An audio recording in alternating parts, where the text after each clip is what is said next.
Although we get two different versions of Internet Explorer 10 here in Windows 8, the desktop version we're looking at from the previous lesson here, as well as the Metro Style app, the two are really connected. In other words, if we do things like set up favorites here in the desktop version, we'll see those in the Metro Style app. Let's experiment.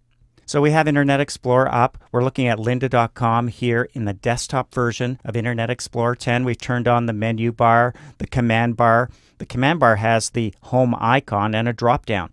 Let's click the drop down and go to Add or Change Homepage.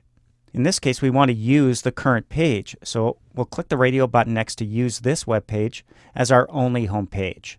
We'll click Yes, and it becomes our home page. Every time we hit the home button or click the home button up here on the address bar, we'll be taken to lynda.com.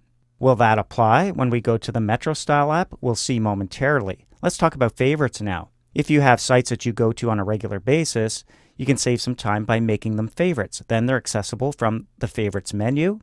They're also accessible from the favorites bar. So if you've decided to view this bar and add them there, it's a quick way to jump between sites. So let's add a site like lynda.com here. We'll go to a different place. We'll go to New Releases and make this a favorite. We're always up on the latest releases at lynda.com, and we want to be able to check frequently. So we'll just go over here to the left-hand side where you'll see an Add to Favorites bar button, the little star with the green arrow. By clicking this, it's a little shortcut. It gets added to our Favorites bar. That's the same as going to Favorites and choosing Add to Favorites bar from here. And of course, we can access anything from this menu with regard to favorites. Now we're going to flip over to the other Internet Explorer. That's our Metro Style app. Let's press the Windows key on the keyboard and click Internet Explorer right on the tile here on our start screen. Notice the page that opens up. It's your home page, our new home page that we already set up in the other version. What about favorites? Let's just click anywhere down here in the address bar.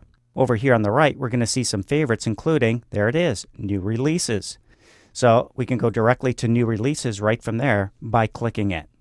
So favorites are a great way to jump around to sites you like to visit frequently. And when you set them up in one version of Internet Explorer 10, they show up in the other version as well. Now there's also something called History. Now when we go over to our address bar here and click, we will see frequent sites. These are sites that Internet Explorer is tracking that we visit frequently. It's kind of like a history. Well, what we're going to do now is just press the Windows key and click the desktop tile to go back to Internet Explorer in the desktop environment. There's also a history that's accumulating here as well. You'll notice a little arrow up on the address bar next to the magnifying glass. And when you click this, you're going to see a list of sites you've been to. So you can go back to them quickly just by selecting them from the history list. It's a little bit different than frequent sites, but it does keep track of where you've been. So if you do need to go back to a site that you visited recently, you can access it from the history list. You'll also see your favorites down here as well. So we'll just click in the background. Let's press our Windows key to go back to our start screen, and we'll continue from here.